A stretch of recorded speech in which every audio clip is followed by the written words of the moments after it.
En este momento iniciamos con el tema número 2, a lo cual titulé Temas que evitan los pastores.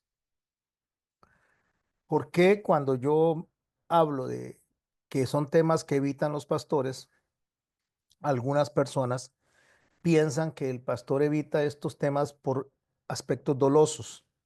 Me refiero que lo hacen con toda la intención porque eh, quieren proteger algún tipo de pecado o porque están en favor de algunas personas.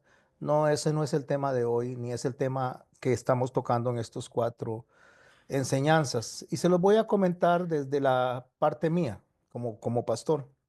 Yo durante muchos años no tocaba el tema del Apocalipsis. Y no tocaba el tema del Apocalipsis porque en realidad no lo entendía. El Señor no me había dado el entendimiento. Entonces hubo mucho tiempo que yo predicaba, lanzaba algunos mensajes o textos que entendía del Apocalipsis cuando estaba hablando de aspectos de profecía, hasta que Dios me trajo la revelación y el entendimiento de qué es lo que Él tenía a través de ese libro que nosotros ahora sí lo hemos estudiado a profundidad y nos hemos dado cuenta de lo maravilloso, lo hermoso que es ese libro en cuanto a esperanza, en cuanto a amor, en cuanto a misericordia, en cuanto a lo que el Señor presenta como elementos de su salvación. En realidad el Apocalipsis es como la cereza en el pastel, hablando de las Sagradas Escrituras. Y por supuesto que ahora que yo lo entiendo, o de unos años para acá que puedo entenderlo y puedo hacer todas las conexiones, gracias a que aprendí los símbolos, que aprendí las fiestas, que Dios me permitió aprender de todo lo que el Levítico muestra alrededor de la profecía, como le llamé en su oportunidad el código levítico, que nos descubre a nosotros. Pero yo evitaba hablar del Apocalipsis, pero no era porque tuviera algo doloso en mi mente, sino porque no quería después arrepentirme de dar una enseñanza mala y terminar yo induciendo, sea de manera involuntaria, pero induciendo a las personas al error.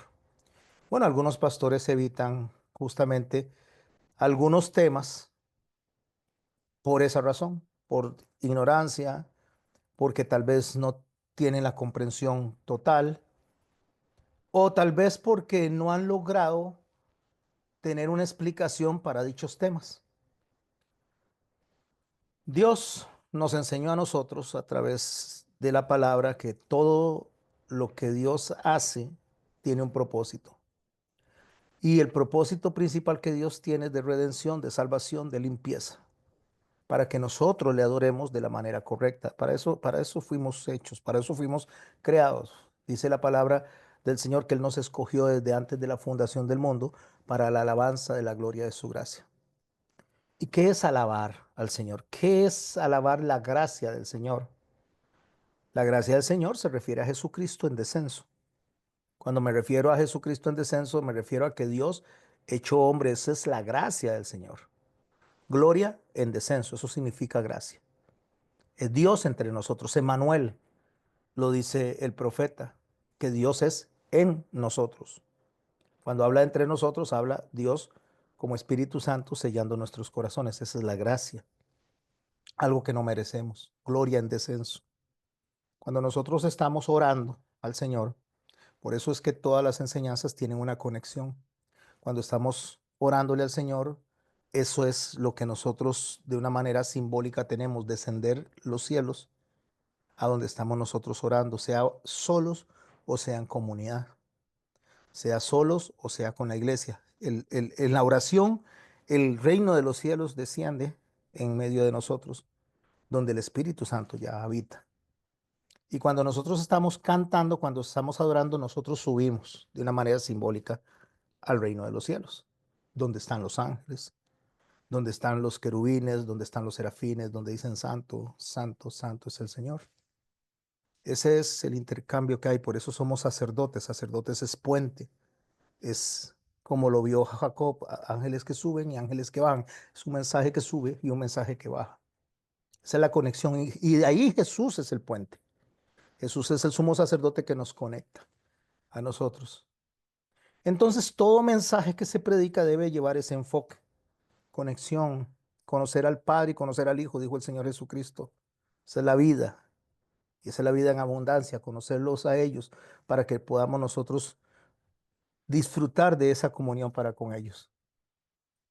La palabra, ¿qué es lo que hace la palabra? ¿Qué hacen las escrituras? Enseñarnos a nosotros, es una especie de manual de lo que a Dios le gusta y lo que a Dios no le gusta. Cuando nosotros tomamos la palabra y tomamos solo lo que a Dios le gusta y no confrontamos lo que a Dios no le gusta, estamos sesgando el mensaje. Estamos evitando temas. Estamos evitando que haya un conocimiento vasto, amplio en la iglesia, para que la iglesia pueda llegar y acercarse en ese escenario que acabo de mencionar, donde la gloria desciende y la iglesia sube, en ese intercambio que hay, en esa relación que tenemos en este momento bajo este lado de la gloria. Llegará un momento que vamos a estar sentados juntos con el Señor y vamos a estarle adorando de manera presencial, pero mientras tanto estamos en este intercambio. Y la palabra se convierte justamente en ese elemento de dirección, esa especie de GPS que el Señor utiliza en nuestro corazón y en nuestra mente para que el Espíritu Santo nos dé entendimiento a través de lo que aprendemos de la palabra. Por eso cuando leímos el versículo introductorio la semana pasada, Pablo encierra en esos dos versos, encierra básicamente la esencia de lo que estoy diciendo. Segunda de Timoteo, capítulo 4, verso 2. Él le insta a Timoteo que predique la palabra. Predicar la palabra es en griego keruso, es divulgar, es proclamar. Que instes es que practique un efistemi, o sea, se pare sobre, significa pararse sobre un púlpito, pararse sobre un banco, para estar por encima de las personas mientras se proclama, mientras se hace el queruso, se proclama a alta voz, se divulga el mensaje. Y Pablo dice que eso debe ser a tiempo y afuera de tiempo, o sea, debe ser siempre. Cuando dice a tiempo y fuera de tiempo, debe ser siempre. Después viene y tira una palabra, redarguye. Redarguir es regresar al argumento. Redarguir es volver al argumento original, a lo que Dios quería desde el principio con su palabra, que nos habla de Jesucristo. Fue lo que le dijo él a los fariseos. Es que si ustedes, dice, obedecieran a Moisés, me seguirían a mí. Vaya y busquen, estoy parafraseando el texto, le dice, vaya y escudriñen, busquen en los escritos de Moisés, busquen en los salmos, en los libros sapiensales, vaya, busque ahí, porque ustedes creen que ahí hay salvación, dice. Y vea qué interesante lo que él dice, ustedes creen que ahí hay salvación, pero porque él le está diciendo, no, la palabra no es la que salva, la palabra nos guía al que salva. Ustedes creen que haya salvación, pero los escritos de Moisés, la palabra de escrita, los guía a mí, que Él es el Salvador. Y alguien podría decir, pastor, usted lo que está diciendo es incorrecto porque la palabra de Dios es la que salva. No, si la palabra de Dios salvara, no escucharíamos a aquel Señor en aquel día diciendo, apartados de mí, hacedores de maldad, a gente que escuchó la palabra, a gente que predicó la palabra, a gente que hizo cosas buenas a través de la palabra, cuando él dice, apartados de mí, hacedores de maldad, y esta gente le dijo, en tu nombre predicamos, profetizamos es predicar, profetizamos, echamos fuera demonios y una serie de cosas que vienen de la palabra. Pero él les dice, apartados de mí, hacedores de maldad, cuando estaban haciendo algo bueno. ¿Por qué les dice hacedores de maldad? Porque la palabra en sí usted se la puede saber de memoria. Yo me lo puedo saber de memoria. Los fariseos se la sabían de memoria, pero eso no salva. El que salva es Jesucristo. Pero la palabra nos guía ahí al Salvador, a la salvación. pone al descubierto quiénes somos nosotros y nos muestra quién es Dios. Entonces la palabra nos debe de reprender. Redarguir primero, que es llevarnos al argumento original, y reprendernos. Reprendernos es hacernos reconvenir, o sea, hacer que nos analicemos y de una vez empezar a tener un cambio de vida. Exhorta, le dice a Timoteo, que es parcaleo. Exhortar es invitar, alentar o animar. No es agarrar a la persona y bombardearla, golpearla con la Biblia, hacer una especie de terrorismo bíblico. No, no, él dice alienten, inviten, animen a las personas. Y de ahí que añade con toda paciencia y doctrina. Paciencia es paticiencia, paticiencia es la experiencia del sufrimiento, con todo entendiendo todo lo que sufrimos nosotros, usted y yo, para llegar a los pies del Señor, todo lo que hemos tenido que pasar, a lo que hemos tenido que renunciar, entendiendo a la otra persona, que también tiene que pasar por eso. Entonces, que con toda paciencia y doctrina, el parcaleo, que es exhortar, con toda paciencia y doctrina, hágalo porque vendrán tiempos cuando no sufrirán la sana doctrina. El, el mensaje de Pablo es tan claro, donde le dice a la iglesia a través de Timoteo, le dice que van a haber tiempos donde la enseñanza va a ser distorsionada, va a ser sesgada, va a ser torcida.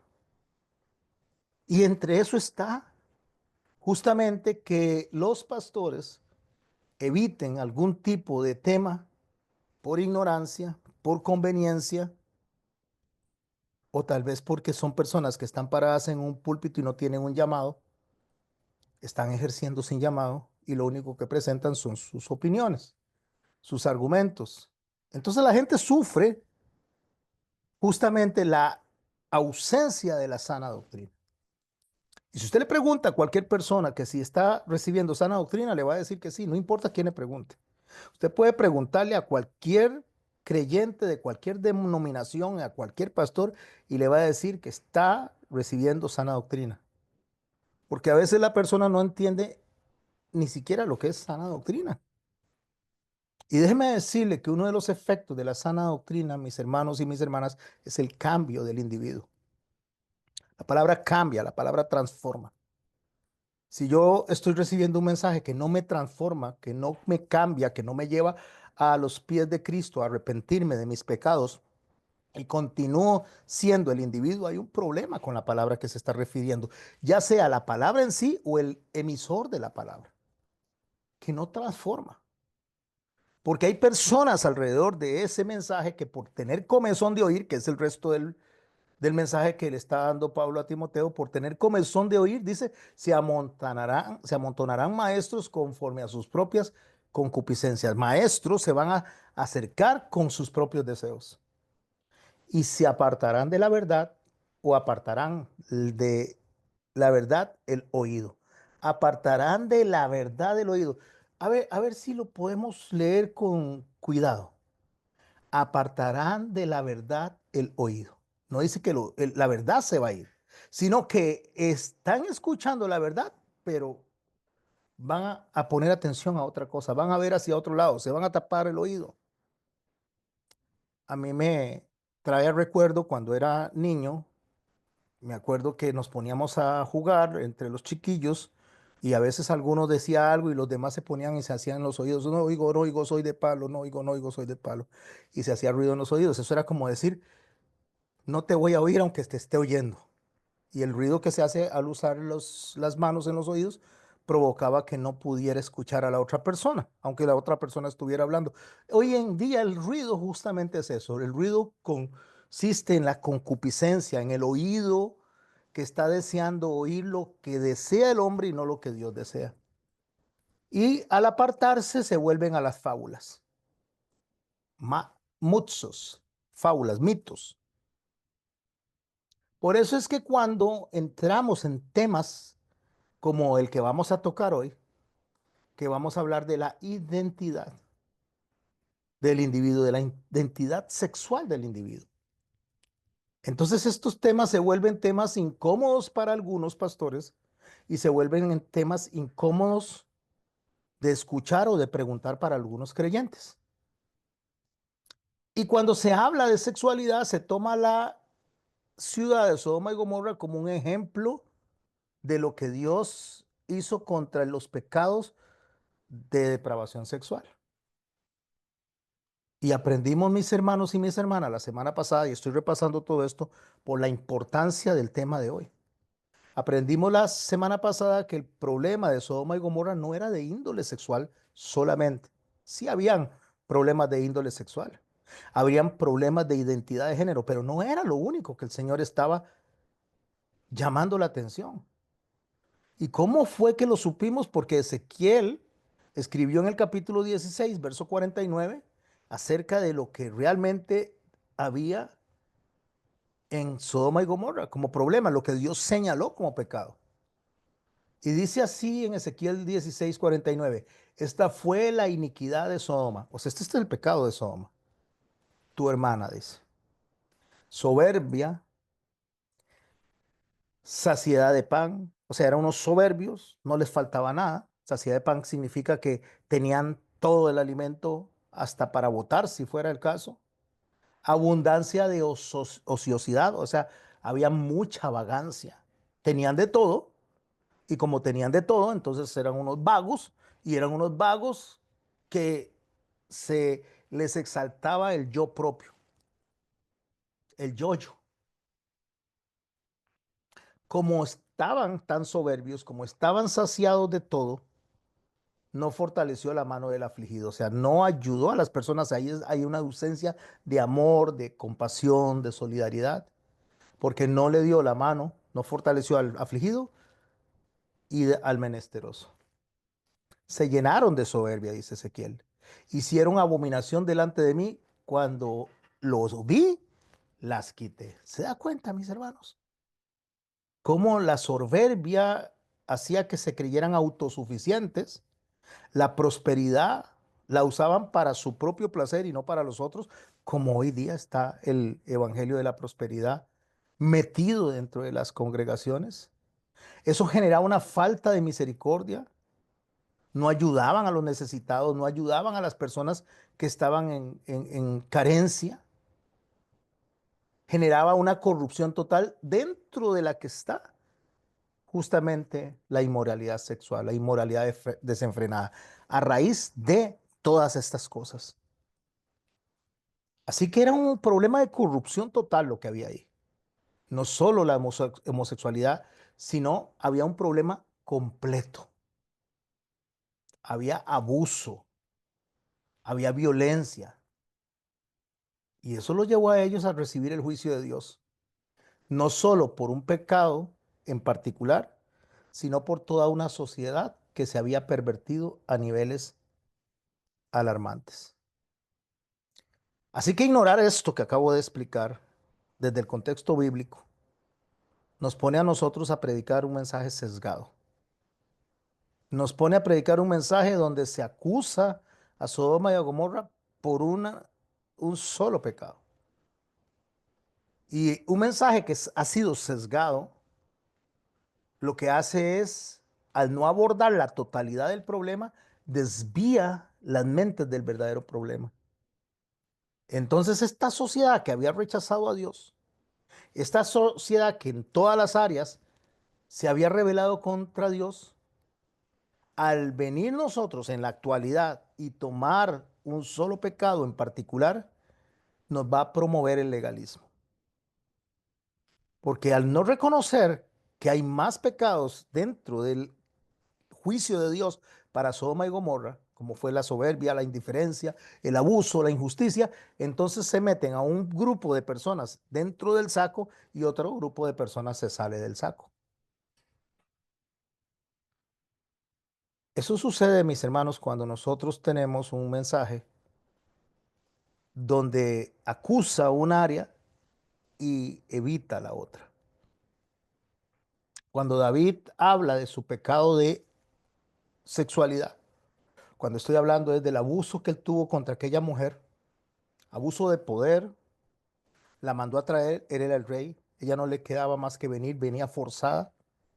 Por eso es que Dios no la acusa a ella, usted no ve que Dios la acuse a ella, de hecho participa sin mencionar el nombre dentro de la línea genealógica de Jesús en el libro de Mateo, donde se menciona como la mujer de Urías acusando a David de lo que hizo, recordando el asesinato de Urías, la conspiración de asesinarlo. Ahí en esa frase está todo incluido ahí. Cuando habla de que el hijo que estaba teniendo David, Salomón, era de la que fuera la mujer de Urías, la ve a ella como una víctima de David y ve a Urias como una víctima de David. Por eso ellos están mencionados ahí. Pero también hace ver que Dios perdonó a David, pero no le evitó las consecuencias y hasta el día de hoy hablamos de eso. David, que es un hombre conforme al corazón de Dios, no porque no peque, sino que es un hombre conforme al corazón de Dios porque reconoce la soberanía de Dios y acepta la disciplina de Dios, el castigo de Dios y lo que Dios determinó. Cuando escribe alrededor de este escenario su salmo, como lo es el capítulo, el Salmo 51, el verso 5 dice, he aquí en maldad he sido formado y en pecado me concibió mi madre.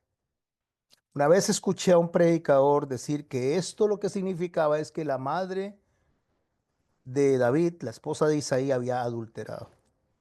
Había adulterado porque dice, en pecado he sido formado, o sea, en maldad he sido formado y en pecado me concibió mi madre. Y eso es un mensaje totalmente errado, un mensaje fuera del contexto y decir que fue que ella fue adúltera y que así nació David, mis hermanos, por favor, eso es decir una barrabasada. Cuando David está hablando de que en pecado he sido formado y en pecado me consiguió mi madre, está hablando de la conexión con el pecado hasta el Edén, que pasa de hombre en hombre. Pero cuando nosotros venimos y no entendemos justamente el mensaje central de lo que David está diciendo en el Salmo 51, entonces se evita hablar del pecado en sí, la raíz de la iniquidad, y se mete en una identidad de género, se mete en sexualidad, como le pasó a este señor que dijo que es que la mujer de Isaí había sido adúltera, lo cual la Biblia no lo dice por ningún lado. Fue una ocurrencia que él se le vino a la cabeza. Y esa es la perspectiva que él tenía a la hora de enseñar de lo que es el pecado de David y de lo que David hizo. En lugar de enfocarse en la raíz del pecado, se enfocó básicamente en lo que él entendió que era el problema con David. ¿Eso qué hace? Eso que hace que se individualice al ser humano y se construya alrededor de esto un pecadómetro. Entonces es más pecador el que adultera, para los que consideran un pecadómetro, que el que miente. Es más pecador el que tiene un problema de identidad de género y tiene un problema de índole sexual que el que murmura. Eso hace que la persona a la hora de recibir un mensaje lo reciba suavizado. Al hablar de ciertos pecados como los más graves, llámese la homosexualidad, y evitar esas confrontaciones difíciles y poner este como lo peor de lo peor, entonces el que está sentado al frente escuchando el mensaje, que es un mentiroso, no se siente tan mal. El que murmura, el que chismea, no se siente tan mal. Y resulta que mi hermano y mi hermana es tan merecedor del infierno, el que chismea, el que murmura, el que desobedece de los padres, el que no honra a su esposo o no honra a su esposa, que el que tenga un problema de índole sexual. Es exactamente lo mismo. Y muchas veces es evitado el tema como tal para no perder miembros, para evitar el rechazo. Entonces la congregación, en lugar de ser una congregación que camine en los lineamientos del Señor, camina en un enfoque más cultural, más del tiempo moderno, de cómo ve la gente las cosas, que de lo que Dios dice. porque es muy fácil enfocarse en un solo pecado y tratar la raíz del problema de lejos. Es muy fácil condenar ciertos pecados y a ciertas personas que agarrar a algo que abarca toda la humanidad. Así el mensaje les parece a la mayoría de la gente menos invasivo, comezón de oír, es lo que decía Pablo, comezón de oír. O sea, le voy a decir algo que le guste, no le voy a decir algo que no le guste. No voy a confrontar la condición pecaminosa de este individuo, le voy a decir algo que le guste. Y una de las formas en las cuales se le dice a alguien algo que le guste es decirle que él no es tan malo como aquel. Una actitud muy farisaica, por cierto. ¿Qué fue lo que dijo el fariseo cuando estaba orando? Gracias Dios, vea qué interesante, gracias a Dios porque no soy como este. Sí, soy malo, sí, sí, sí, pero no, no como él. Sí, sí, aquí nos vamos a reunir, vamos a predicar. Sí, somos malos, pero no como aquel, no como el que se droga, no como el que adultera y anda con otra mujer. No, no, no, no como aquella persona que tiene problemas de tener relaciones con personas de su propio sexo. No, yo no soy como él. Sí, sí, yo de vez en cuando evado los impuestos y camuflo con el contador, pero no soy tan malo. Ah, sí, sí, yo estoy recogiendo ofrendas en la iglesia y no las uso para la iglesia, las uso para mis asuntos personales y lo que hago es meterle la mano a la bolsa a los hermanos, lo que hago es agarrar y trasquilar las ovejas del Señor y con eso me estoy enriqueciendo, pero no soy tan malo, o sea, no, no tengo problemas de índole sexual, no soy tan malo. Gracias a Dios no soy como esos. Claro, ese mensaje suena menos invasivo. Ese mensaje lo que hace es atraer a las personas y meterlas en una especie como del club de los menos pecaminosos. Es como si tuviera una membresía donde mientras usted no tenga este pecado, usted es un santo. Usted entra de los que son aceptos por Dios. Ese mensaje distorsionado lleva al legalismo y lleva a la hipocresía. Dicho esto, quiero entrar en el tema de hoy y vea que me tomó casi media hora solamente poner la base. En Génesis 1:27 dice la palabra de Dios, y Dios creó al hombre a su imagen, a imagen de Dios lo creó, varón y hembra los creó. Solo aquí, mis hermanos, hay una cantidad de información impresionante. Porque algunas personas piensan que Dios es varón, otros dicen que Dios es mujer. Pero resulta que cuando Dios dice, Dios creó al hombre a su imagen, esta palabra hombre ahí en hebreo es Adam con M, no Adán con N, Adam. Adam significa el terráqueo. Adam con M significa humano, porque es básicamente la palabra ahí es el rojo, porque fue sacado de la tierra. Y es una referencia al hombre y a la mujer. No es una referencia solo al varón, me refiero a la persona que tiene testículos y que tiene un pene. No, a eso no se está refiriendo solamente. Se está refiriendo al que tiene pene y testículos, y lo estoy diciendo así para que quede bastante claro como a la que tiene una vagina. Pastor, qué feo como usted está enseñando esto. No, necesito enseñarlo así porque yo no voy a evitar el tema. Lo voy a abordar de la manera que es. Dios creó al hombre, Adán, a la humanidad, con este sexo y con este sexo. Hombre y mujer. La persona que tiene genitales de varón y la persona que tiene genitales de mujer. Así los creó. Por eso dice varón y hembra. Ahí los creó, con un propósito. ¿Cuál propósito? Que se multiplicaran. Por eso tienen genitales diferentes para multiplicarse, porque ese fue el mandamiento. Henchid la tierra. Pero ese hombre y esa mujer los hizo a su imagen. El hombre y la mujer. Pero Dios no tiene imagen. Dios es espíritu.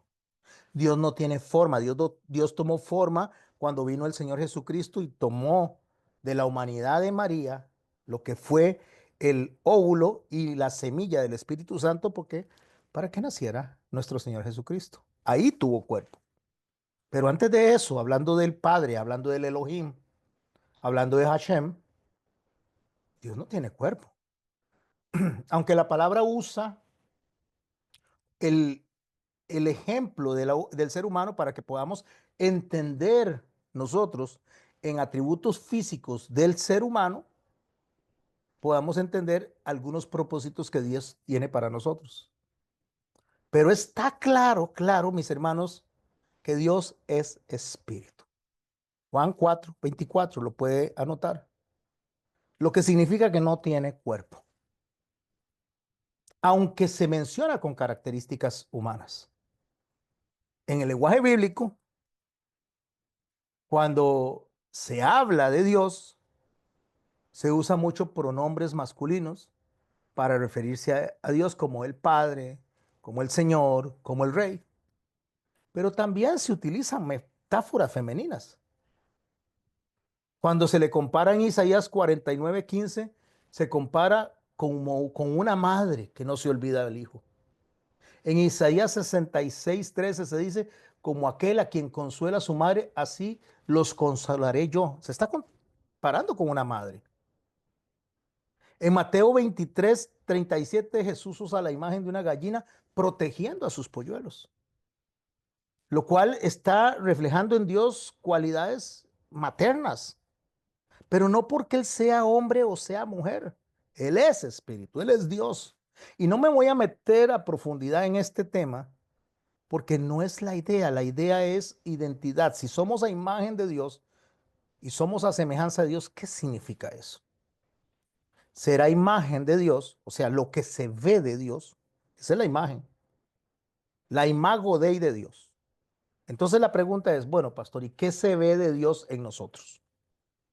Porque dice que somos a imagen y somos a su semejanza, conforme a su semejanza, pero usted dice que Dios no tiene cuerpo. Entonces, ¿qué es lo que se ve de Dios en nosotros? La imagen de Dios es la pluralidad de Dios. Esa es la imagen de Dios, la pluralidad, no algo visual, sino algo que se percibe, que se puede entender a través de lo que Él está diciendo a la hora de describir cómo nos hizo. ¿Cuál pluralidad? Dios nos hizo a nosotros como Él. Él es Padre, Él es Hijo y Él es Espíritu Santo. Esa es la pluralidad.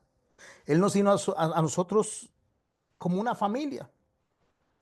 Dios hizo a Adán, Dios hizo a Eva, y eso es una pluralidad. De ahí venía a multiplicarse y a raíz de que Dios nos crió, esa es la pluralidad. Debemos de funcionar como un equipo. El Padre y la Madre deben ser una sola carne. Funcionar como el Padre, el Hijo y el Espíritu Santo, sin competencia, con un equilibrio donde todos tienen el mismo poder, pero uno se sujeta al otro por razones de que no haya anarquía. Lo mismo es en la familia, lo mismo es en la iglesia. En la iglesia tenemos la pluralidad de Dios. En la iglesia estamos hechos a imagen de Dios. Están los pastores, están los evangelistas, están los maestros. Hay una pluralidad de Dios. En la iglesia están las ovejas, están los que servimos y están los que también nos sirven. Espero que estarme explicando con eso. Eso es ser a imagen de Dios. Ser a imagen de Dios es representarlo a Él en el mundo. Esa es la imago de Él, es la imagen que el mundo ve. Por eso el Señor dice, ámense los unos a los otros para que el mundo crea. En esa pluralidad, en esa coinonía, en ese centrarse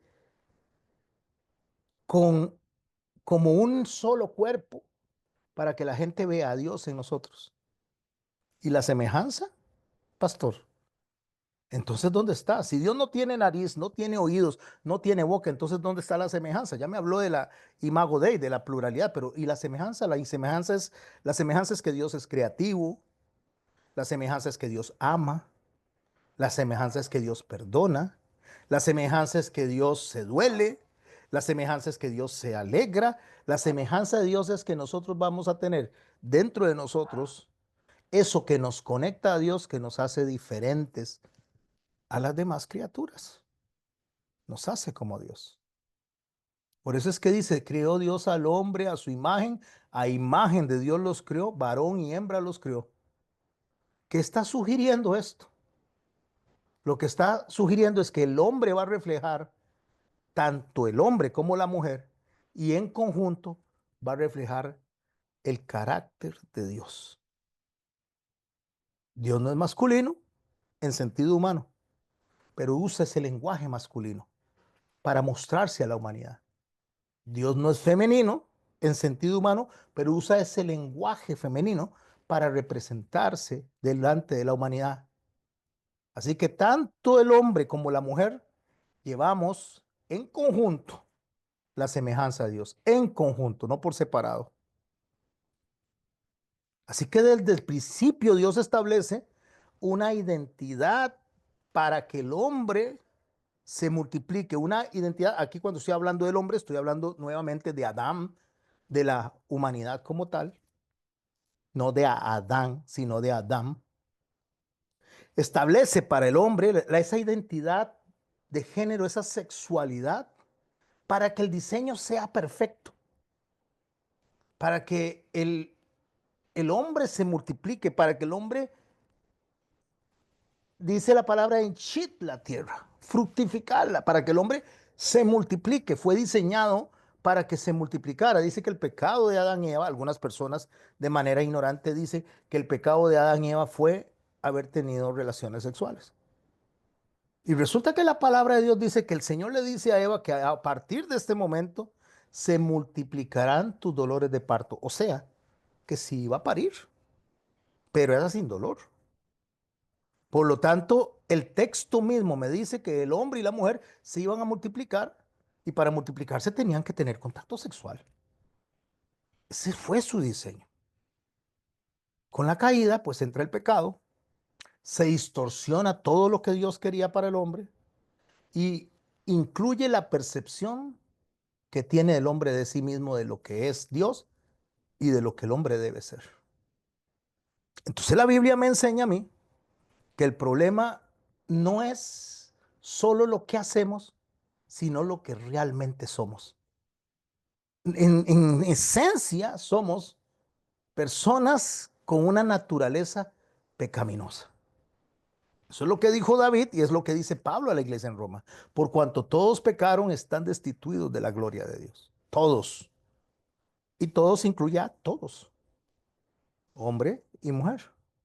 En Efesios capítulo 2, verso 1 a 3 dice, Él os dio vida a vosotros cuando estabais muertos en delitos y pecados. ¿Quiénes son vosotros? Nosotros, o sea, nosotros todos, en los cuales anduvisteis en otro tiempo, siguiendo la corriente de este mundo. La corriente de este mundo es actuando como piensa el mundo, entre los cuales también nosotros vivimos en otro tiempo en los deseos de nuestra carne. Ahí está la naturaleza pecaminosa. La naturaleza pecaminosa no refiere a un pecado en particular, refiere a una forma de donde el pecado sale de la esencia que somos nosotros en particular. De hecho, Dios lo salva a usted, me salva a mí, seguimos luchando con esa naturaleza. Alguien dice, no, es que la naturaleza cambió completamente. Dios nos resucitó en el alma, nos resucitó en el espíritu, pero seguimos luchando contra la naturaleza pecaminosa en el cuerpo.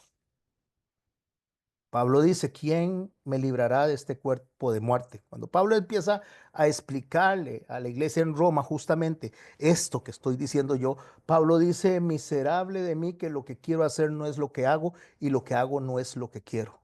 ¿Quién me librará de este cuerpo de muerte? Pablo lo que está diciendo es, recordándole a la gente cómo se actuaba en una guerra en Roma, cuando alguien mataba a un soldado, un enemigo mataba a un soldado. Entonces, si ese soldado había que dejarlo, entonces agarraban al enemigo que estaba vivo y se lo ataban al cuerpo del otro que estaba muerto y continuaban con la guerra. Entonces, el cuerpo de este podría, el que se estaba pudriendo, podría el del otro porque estaban amarrados. Se iba descomponiendo y hasta que se podría el otro y eso es lo que pasa, el cuerpo pudre el del otro. Pablo dice, bueno, ya yo resucité, ya yo soy una persona en Cristo nueva, pero resulta que tengo un problema, estoy atado al cuerpo, a esto que usted y yo tenemos, a esto que tiene necesidad de frío, de calor, que come. que tiene problemas de índole sexual, volvemos a esto. Entonces el problema principal no es solamente el cuerpo, sino cómo reacciona la mente ante ese cuerpo. Esa es la naturaleza caída y seguimos luchando con esa naturaleza. Si no, no pecaríamos. Y me gustaría que me dijera alguno de ustedes si no peca. No existe un ser humano que no peque. No existe aunque haya sido redimido por Cristo. Pastor, usted está equivocado porque Juan dice que ahora no pecamos. No, no, no, no, no, no, no, no. Cuando Juan dice que ahora no pecamos es que ahora el pecado que tenemos no se nos toma en cuenta para mandarnos al infierno, pero sí se nos toma en cuenta delante de Dios para acercarnos a Él humillados, con un corazón contrito y arrepentirnos y pedir perdón, porque el pecado debe ser limpiado todos los días. Entonces, cuando llegamos al tema en particular que tenemos hoy, como es la ideología de género, como no pueden explicarlo, o porque no saben, o porque no quieren, entonces se deja de lado. Se deja de lado y se habla de otros pecados como la mentira, como la avaricia, el orgullo, la envidia, pero no se profundiza en este en particular, sino que se superficializa los demás pecados, pero no se analiza realmente que cualquier pecado nos condena delante de Dios. Por eso Pablo cuando dice, miserable de mí, porque lo que quiero hacer no es lo que hago y lo que hago no es lo que quiero, termina diciendo gracias a Dios doy por Jesucristo. Porque sin Cristo estamos todos perdidos. Porque sin Cristo, mi hermano y mi hermana, no importa cuán pequeño, cuán diminuto, cuán imperceptible sea el pecado, sin Cristo nosotros estaríamos condenados al infierno eterno. Porque es una condición universal de todos, hombres y mujeres, niños, adultos. El verdadero problema que hay que abordar a la hora de predicar no es solo la identidad de género, no es solo la ideología de género. Sí es un pecado, mis hermanos, no confundan y no crean que yo vengo a defender una condición pecaminosa, no. Lo que pasa es que debemos de atacar la naturaleza caída porque la batalla que se da hoy día es más cultural que espiritual. Eso engaña al corazón, eso nos engaña, nosotros mismos nos engañamos. Jeremías en el capítulo 17, en el verso 9, dijo, engañoso es el corazón más que todas las cosas y perverso. Qué interesante, es el corazón el que nos guía a nosotros a tratar de hacer un grupo de personas, una élite dentro de la iglesia y separar esa élite, mis hermanos y mis hermanas, de lo que realmente nosotros deberíamos de observar. ¿Por qué? Porque cuando nosotros ponemos una élite, entonces ponemos a personas como muy buenas, como muy santas, y nos olvidamos que no hay bueno. Eso dijo Jesús, solo el Padre, refiriéndose no a que Él no fuera bueno, sino que la bondad de Dios, la característica de la bondad, que es lejos de la maldad. No estoy hablando de Ra, que es la parte donde nosotros estamos hablando de esta condición que tenemos los seres humanos, contraria a lo que es correcto, sino a la naturaleza pecaminosa. Esa naturaleza que el hombre tiene pecaminosa no está en Dios, no está en Jesucristo. Jesucristo tenía imposibilidad de pecar, no importa cuánto fuera que lo estaban provocando, en este caso en el desierto de parte de Satanás. Estaba imposibilitado a pecar porque él no tenía la naturaleza que el hombre tiene, esa conexión que tiene el hombre con el pecado. Jesús no nació de una mujer adúltera ni nació en una condición pecaminosa porque Dios quitó eso al separar justamente el cigoto, la semilla de José en el óvulo de María. Quitó al hombre del cual en el cromosoma Y viene la esencia de la transmisión de la iniquidad desde Adán hasta José, no hasta Jesús. Porque Jesús no recibió esa conexión con Adán porque el cromosoma de Jesús no fue afectado por la herencia genética de Adán, sino que tomó el óvulo que es perfecto de Eva y le puso la semilla del Espíritu Santo y Jesús nació con un cuerpo que no se podía podrir y una personalidad que no podía pecar. Pero aún cuando Jesús nace así, Él no viene a condenar a un grupo de personas en particular, sino que Él viene a redimir a todos los pecadores donde todos estamos caídos. Cuando abordamos el tema correctamente, nosotros vamos a abordar estos problemas de ideología de la manera correcta y vamos a dar el mensaje correcto, sin sentirnos mejor que nadie. Nosotros debemos de predicar una verdad con compasión, sin suavizar el mensaje, sino presentarlo con amor, con el amor como lo hemos recibido nosotros. No debemos de señalar un pecado en particular, aunque hay que señalar los pecados, pero no uno, no solo uno en particular, sino debemos de observar la raíz del pecado, porque no es una lucha contra la ideología de género, no es una lucha contra un grupo de personas en particular, no es una lucha contra una sola conducta, es una lucha contra la rebelión del corazón del ser humano contra Dios, del ser humano. Y el arrepentimiento se le debe de predicar absolutamente a todo el mundo, incluso a nosotros mismos. Todos los días debemos de arrepentirnos. El Señor Jesucristo le dijo a los discípulos cuando le lavó los pies, ¿entendieron lo que yo he hecho? Ellos le dijo, sí, Señor, pues hagan como yo hice. Jesús, que es Dios, vino y le lavó los pies a su creación, a sus criaturas. Es lo que está diciendo, si yo que soy santo, si yo que soy el Señor, si yo que soy el cupié, si yo que soy el curios, hizo esto, ustedes háganlo los unos a los otros, ayúdense, extiéndanse la mano, límpiense, todos están limpios, pero deben limpiarse todos los días. Eso es llevarnos al arrepentimiento, no solo a un cierto grupo de personas, sino a todas las personas. Nosotros debemos de predicar la restauración en Cristo, porque Jesús no solo perdona pecados en particular, perdona pecados de corazones transformados.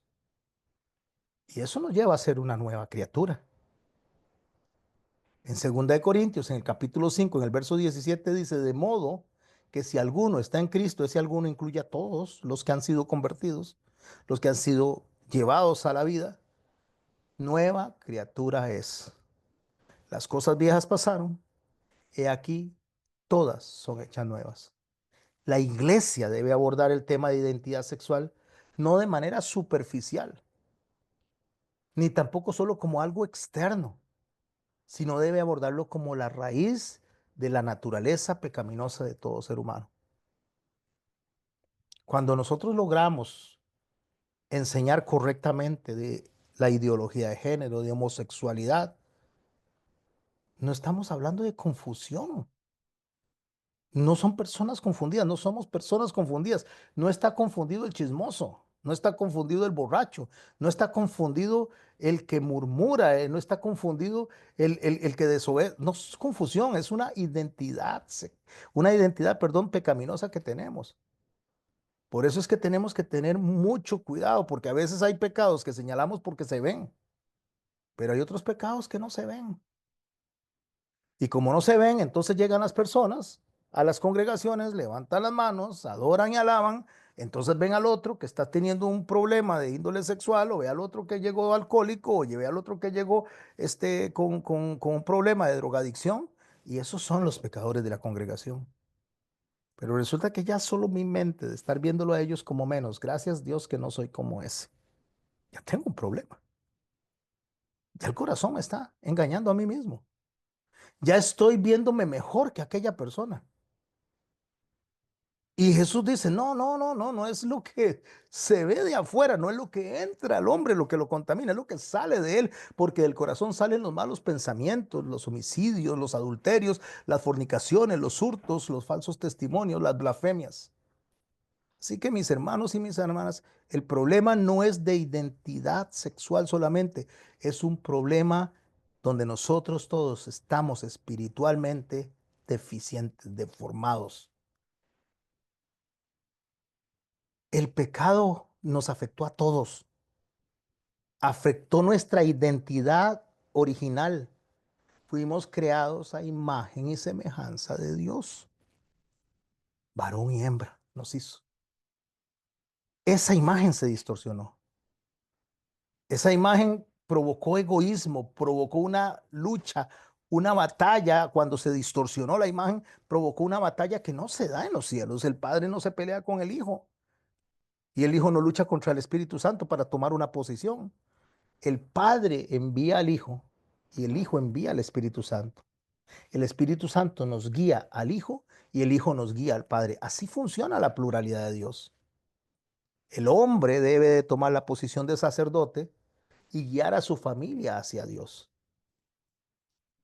Y el hombre debe tomar su posición de sacerdote y enseñarle a la familia quién es el verdadero sacerdote, que es Jesucristo. Claro, resulta que el pecado nos ha distorsionado en todas las áreas, todas las áreas. La sexualidad, el sacerdocio y esa identidad se ha visto quebrada, mis hermanos. Cuando las personas buscan predicar, pastores buscan predicar y toman esto de identidad, de género y de sexualidad como su bandera para lanzar desde el púlpito hacia las demás personas acusaciones que están realmente fundamentadas, porque sí es pecado, que están realmente expuestas porque sí es pecado, pero se olvida que lo que está haciendo desde el púlpito al acusar a las personas, como en el discurso del fariseo, gracias Dios, porque no soy como aquellos, me está poniendo en una situación de peligro delante de Dios.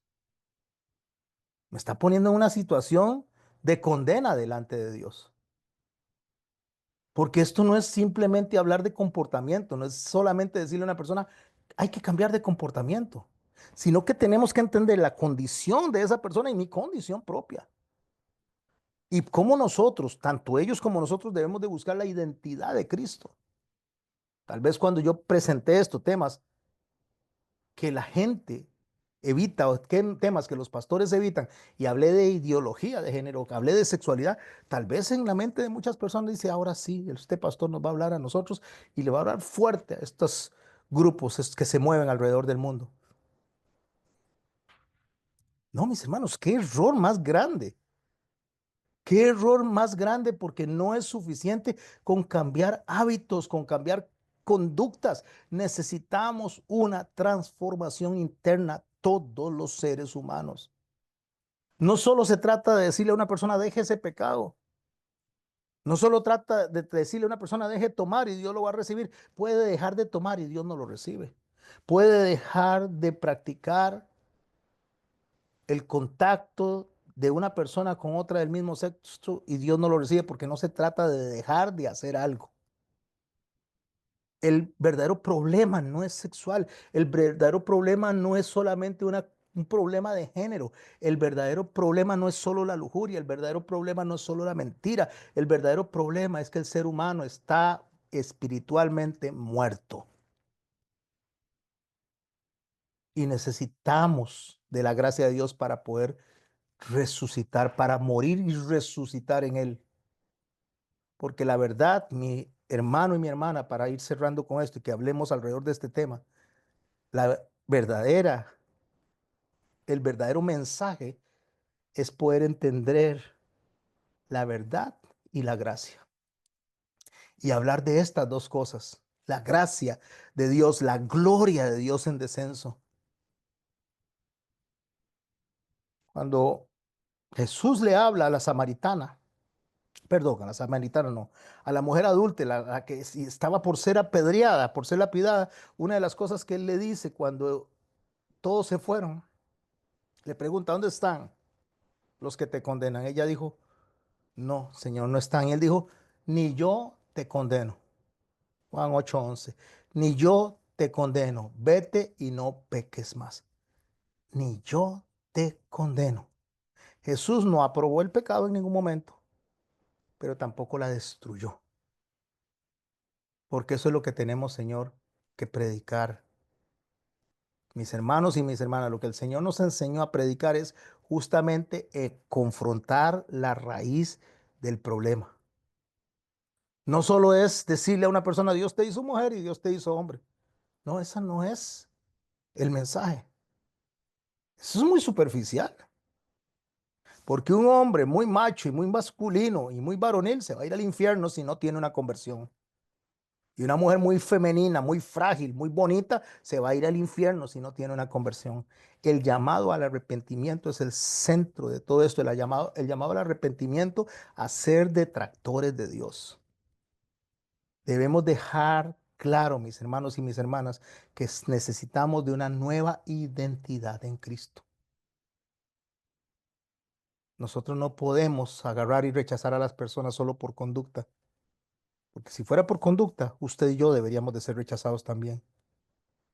Si no hablamos del pecado con transformación, solamente el mensaje es incompleto. Si no hablamos de la transformación sin confrontar el pecado, estamos suavizando el evangelio. El problema, mi hermano y mi hermana, de la identidad sexual no es un tema cultural solamente. Es un reflejo de la caída del ser humano. El mensaje de nosotros debe ser claro. No es un mensaje para un grupo en particular, es un mensaje para todos, donde se incluye usted y me incluyo yo. Sin Cristo todos estamos perdidos, todos. En Cristo todos podemos encontrar una nueva identidad. No solamente es dejar el pecado, es renacer en Cristo para una nueva vida.